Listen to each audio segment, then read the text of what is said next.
سلام, علی خامنائی آپ کے خون کو سلام, آپ کے خاندان کو سلام.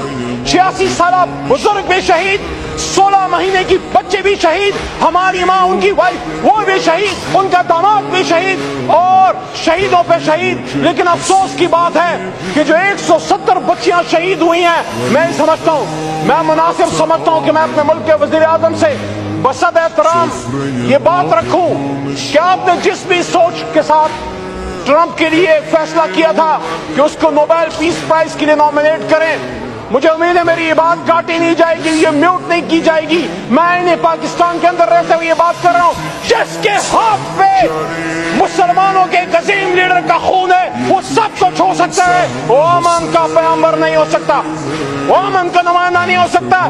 ایپسٹین فائل والے ہمیں بتائیں گے بزرگوں کی اور بچوں کی حرمت کیا ہے. ہم گائیڈنس کے لیے نبی پاک صلی اللہ علیہ وسلم کی طرف, مدینہ منورہ کی طرف دیکھنے والے لوگ ہیں.